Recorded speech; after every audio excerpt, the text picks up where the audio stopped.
Okay, good morning, everybody, again. And now we are going to discuss some Hamming cyclic codes. Previously, in last lecture, we have discussed Hamming group codes. And in a similar way, now we need to discuss cyclic codes. Again, we will start with some theoretical mathematical background about algebraic structures used by these codes. And then we'll go to coding and decoding procedure, then to schematics, and after that, Mr. Chen will show you some examples how to make your task for the course project. Yes, and also he will mention how to make a matrix for coding and decoding procedures, because we are going to need that when we make our final task simulation program with coding and demodulation. But that will be our last lecture. So for now, we are going to discuss cyclic codes. So let us start with mathematical background. And we already have discussed last lecture, last week. Well, it wasn't last week, it was 2 weeks ago. So I'm going to remind you in a fast way. So we discussed what is a group. Yes, so group had multiple conditions. First of all its elements are like interchangeable, or better to say, it's a finite set. Yes, it's complete. So it should be complete group, meaning that you cannot perform operation with some A and some B, for example, and get some C where C does not belong to this group. Yes, it is invalid.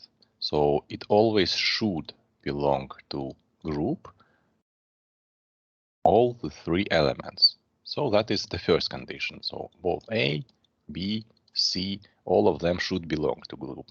So that is complete. Next, it should have, well, basically zero element. And it also should have inverse elements for each of the elements. So basically inverse elements. These were the most important properties. And one more thing is that group should have only one operation. So it's either multiplication or addition, not both of them. Yes.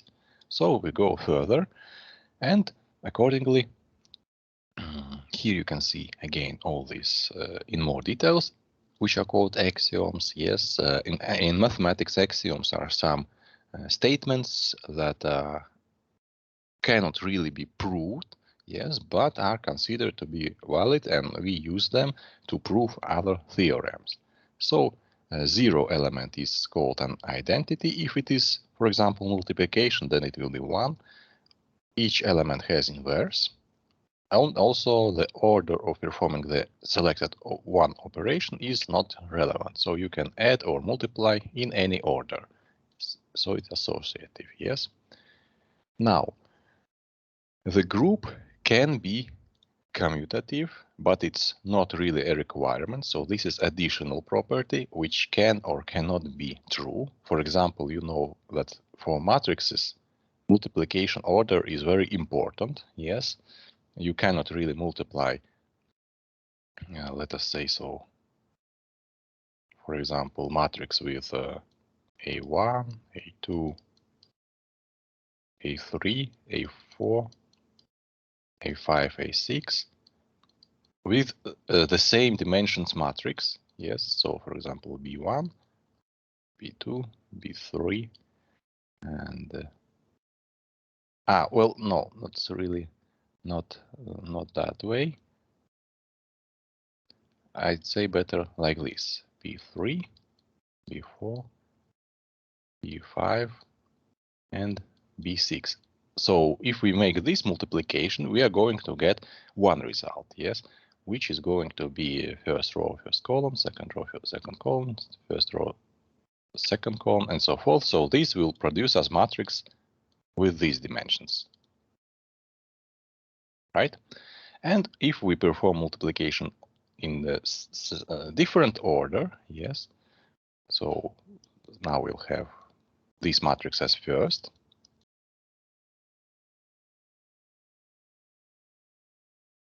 And this matrix as second. Yes, A1, A2, A3, A4, A5, A6. Then we are going to have a different matrix and a different result. Even dimensions will be different. So dimensions will be, let us name it D, D1, D2, so D3, D4, D5, D6, D7, D8, and D9. Yes, so as you can see, the order here does really matter. So matrix multiplication is not commutative operation. However, if we talk about simple numbers like 1 multiplied by 7 is the same as 7 multiplied by 1. So in this regard, the set of real numbers and integer numbers, or for that matter, all complex numbers also, is commutative operation both for addition and multiplication. Yes.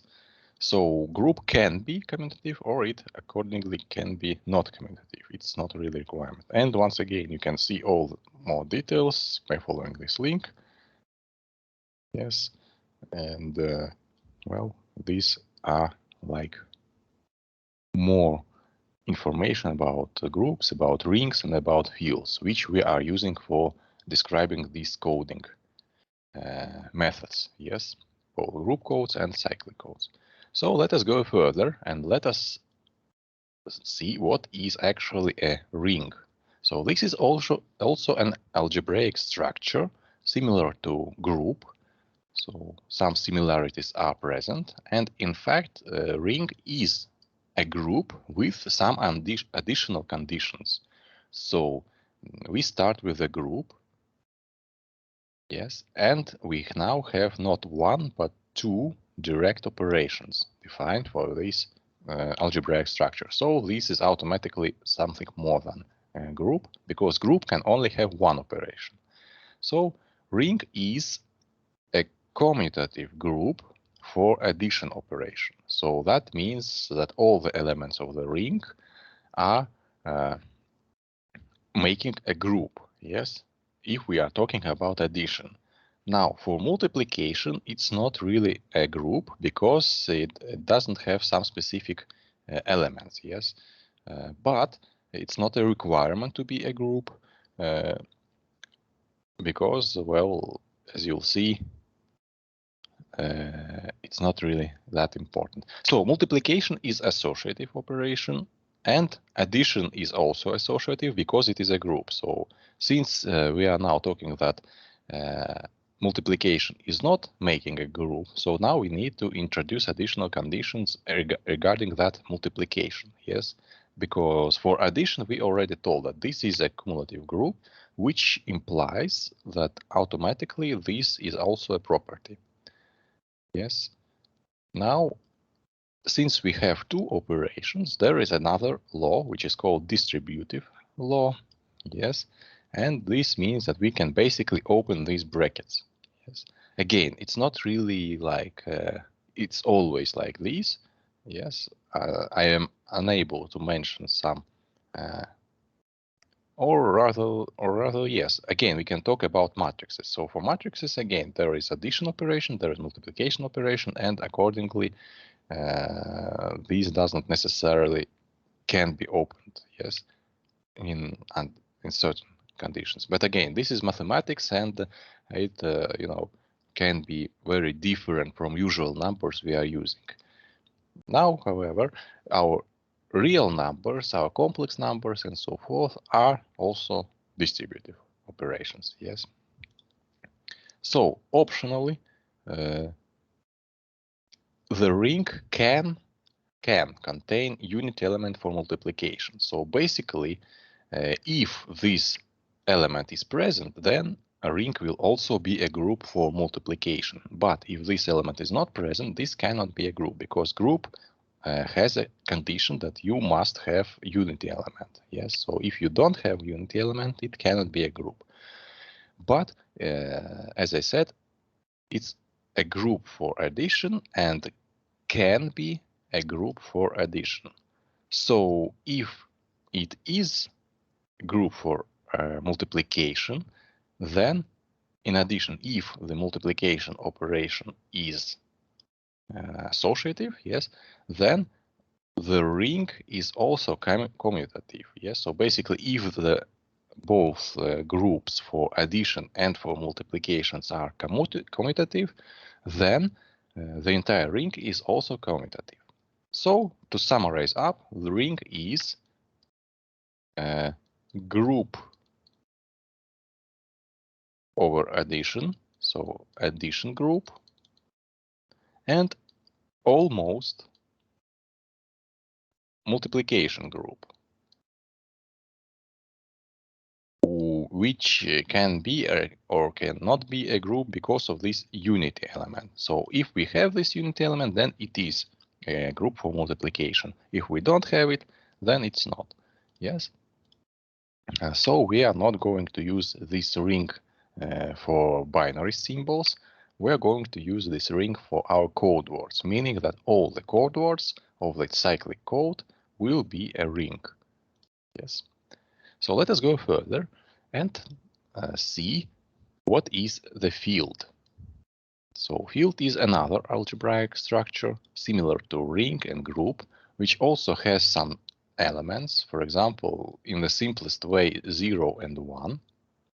Yes. And two operations, two direct operations. So in everything that, in addition to ring, so basically this is a ring. Yes. This is a ring, and in addition to the fact that it is a ring, it is now a requirement to be commutative. Yes, ring. So basically, field is also multiplication here, because ring is already commutative group for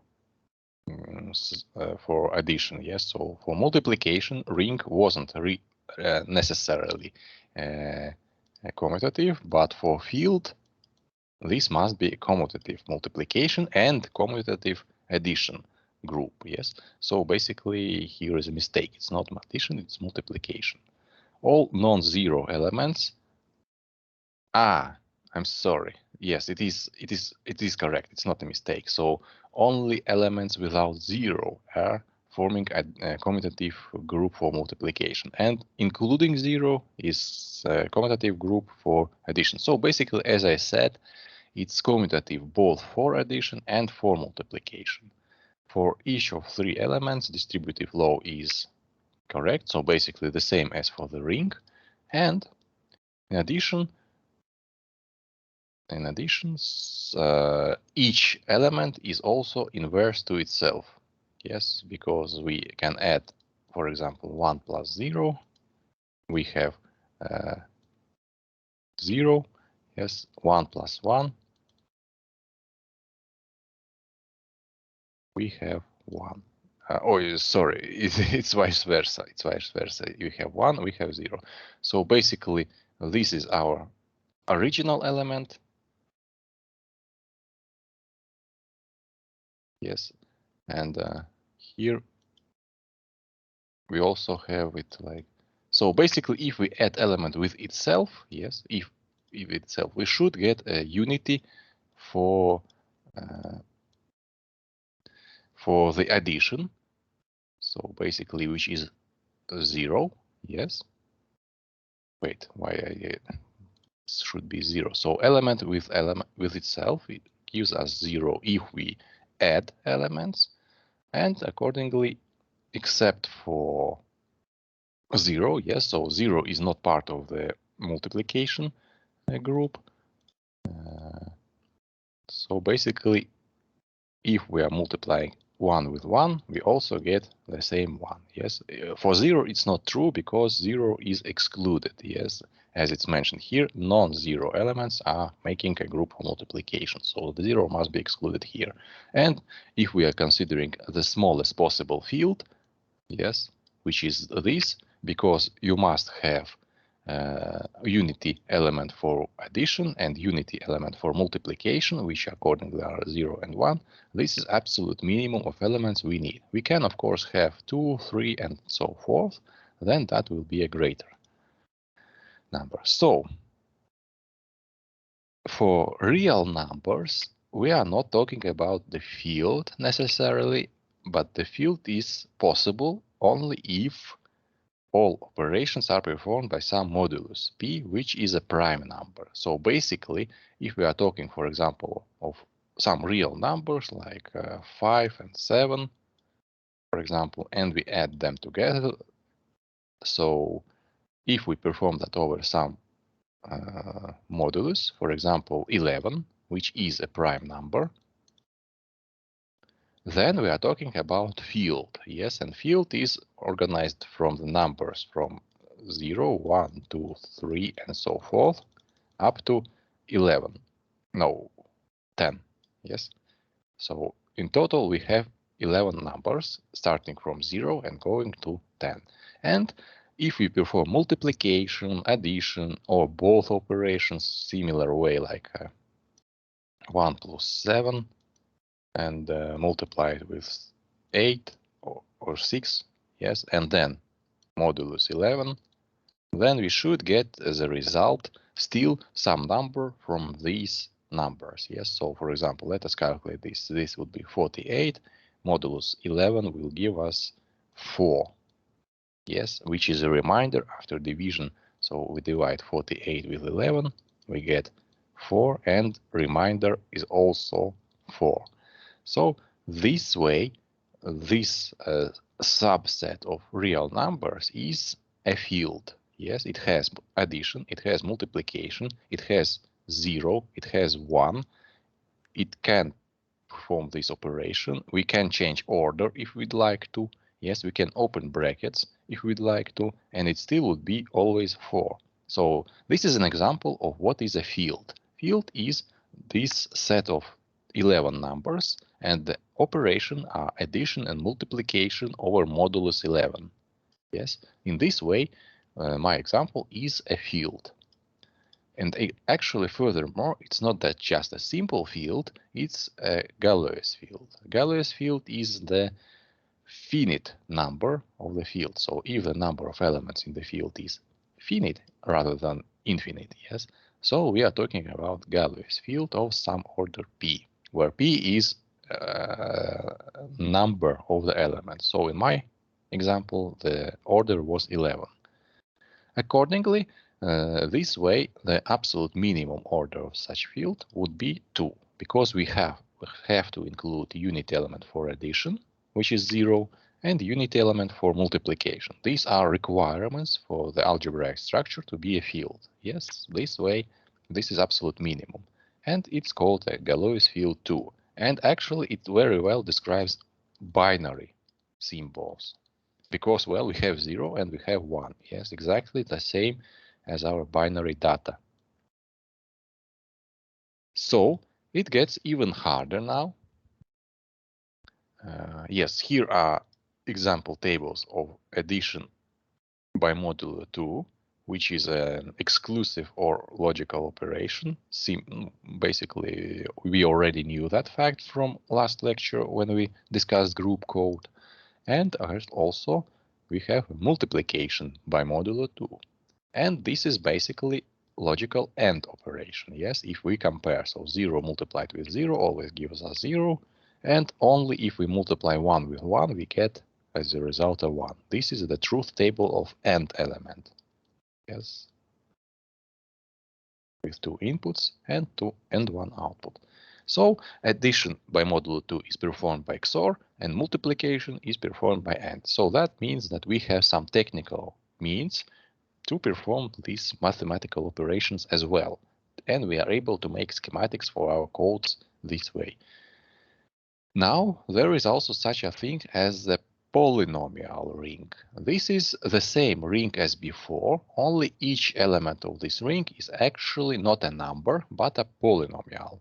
Well, the truth is that we can actually consider any number to be also some sort of polynomial with some base. Yes, so for example, let me make a number 1024.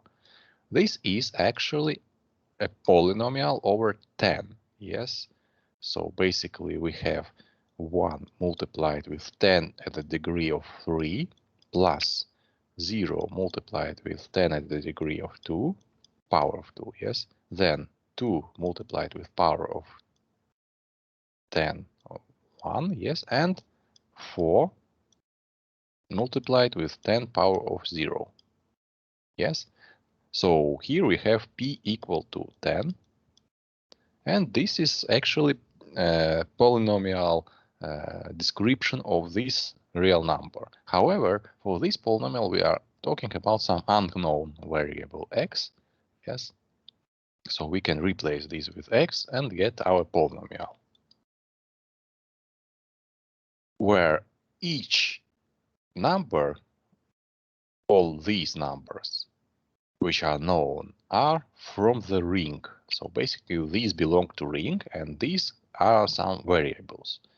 So we can have a so-called reduced polynomial, yes, and then this number should be equal to 1. Basically this is normalized.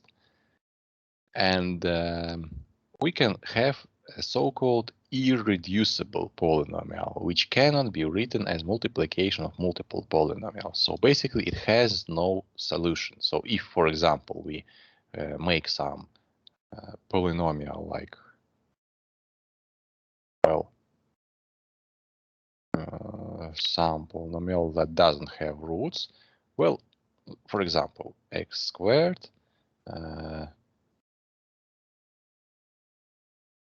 minus 5x minus, I don't know, 1, for example.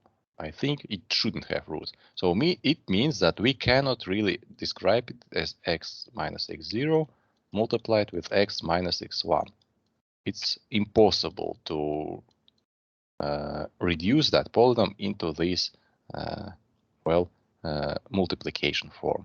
Well, I'm not really claiming that this doesn't have roots. We can actually try and calculate that, but I just need some example. Well, we can basically put some number a, and then it's definitely possible to find some number a so that it cannot have roots. Yes. So this way, under this condition that this is some specific a value, this is irreducible polynomial, and this will be quite important for us when we talk about cyclic calls.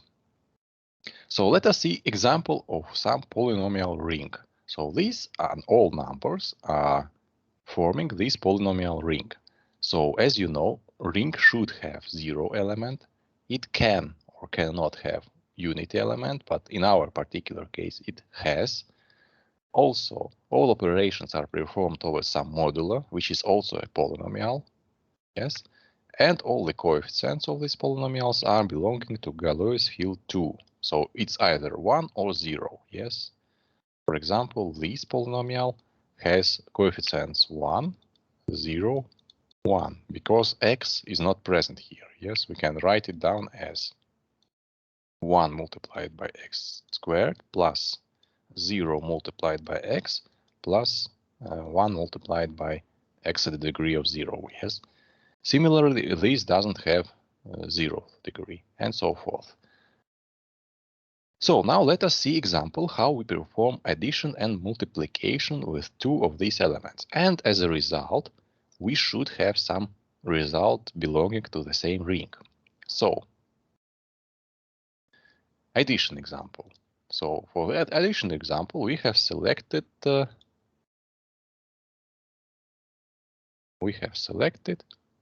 these last two polynomials, and we are going now to add them together. And as a result, we should get something which is also one of these polynomials, after calculating this modulus, of course. So let's take this addition in more detail. So basically, we have to add first polynomial to the second polynomial, and afterwards find the modulus. Yes. So we are going to do very simple thing. We open up brackets because these are properties. Yes. We can open these brackets. It's also like this. Yes. For multiplication and for addition, we also have this distributive law. So we are performing valid operations here by opening these brackets because these are properties of a ring, or rather elements ring or polynomial ring. So we open up these brackets and find the same components. So as you can see, both of these polynomials have x squared and both of these polynomials have 1. Yes, so here we have x at the degree 3, which is only a single value. Yes, here we have x squared plus x squared. So here we calculate these coefficients. Now x is only single. Yes, so nothing changes. And here we have also 1 plus 1, which produces in total x power 3 plus x. Now we need to find modulus of this polynomial, yes, over this polynomial. For that we need to perform division. Yes, so let us calculate this division here.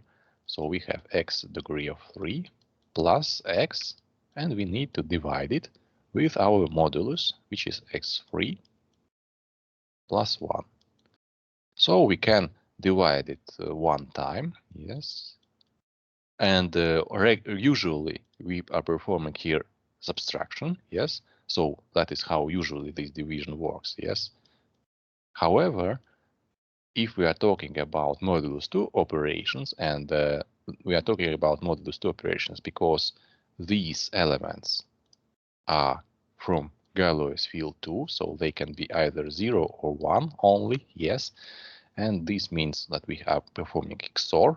So for modulus 2 operations, basically addition and subtraction are essentially the same. So I will show you in next slide that exactly. But for now, we are going to finish this calculation. So this x power 3 plus x power 3 will yield 0. This x plus 1 accordingly will give us this remainder, which is a result of this addition. Yes, x plus 1. Now we see that this x plus 1 is actually present in this list of elements for the polynomial ring. So this is complete set of the numbers. And if we choose any two of these, we will always get something that also belongs to this ring. That is important. Otherwise, it cannot be a ring. Yes. So for addition and subtraction over modulus 2. So now we can see, for example, 1 minus 1 will give us 0, and at the same time 1 plus 1 also gives us 0. So 1 minus 0 gives us 1, and 1 plus 0 also gives us 1. Yes.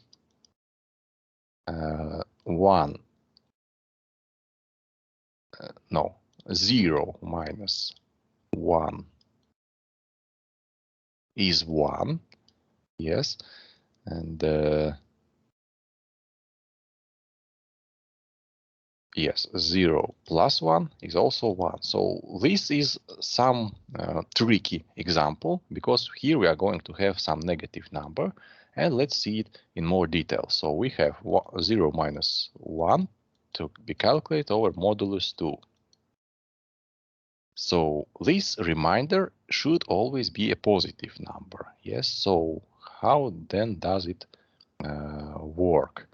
So this is result minus 1. We should divide it by 2. Yes, and well, the result is actually 2. Yes, minus 2. And then we subtract. No, it's minus 2. It's minus 2, yes, because we have negative number. And then this way, minus 1 minus minus 2 actually produces this plus 1, which is the answer for this operation. Yes, so a care must be taken there. Basically, we can also say that it's even easier to understand maybe this way, that if we are dealing with negative number, then we have to subtract that from modulus, because modulus operation actually are, like to say, some sort of periodicity. Yes, for example, let us say that we have 1 plus 7 over modulus 5, let us say, for example.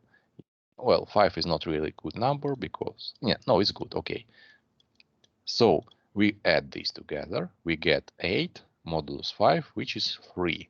And similarly, 5 plus 1 plus 7 modulus 5 would also be 3. And similarly, 2 multiplied by 5 plus 1 plus 7 modulus 5 would also be 3. So there is infinite number of such additions which can produce a result 3. But what I'm doing here is actually putting this modulus here, which is 5. Yes, 1 modulus, 2 modulus, and so forth. So similarly, we can perform this operation for this. We add this modulus, which shouldn't change the result. Yes. And accordingly, now we have 2 minus 1, which is 1, modulus 2, which is also 1. So basically, subtraction and addition, even for this case, when we get negative number, is also the same. And, well, naturally, 0 minus 0 and 0 plus 0 also gives us the same result. So for modulus 2, subtraction and addition are the same operations, and both of them can be considered to be just a simple XOR, yes, which is nice, yes.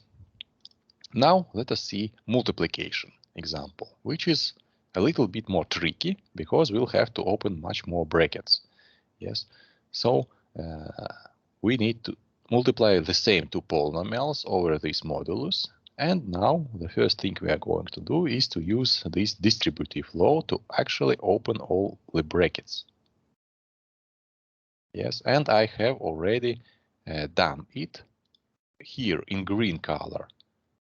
You can see multiplication of this x power of 3 with all this entire bracket, which would be x power of 5 plus x power of 4 plus x power of 3. This red part accordingly will be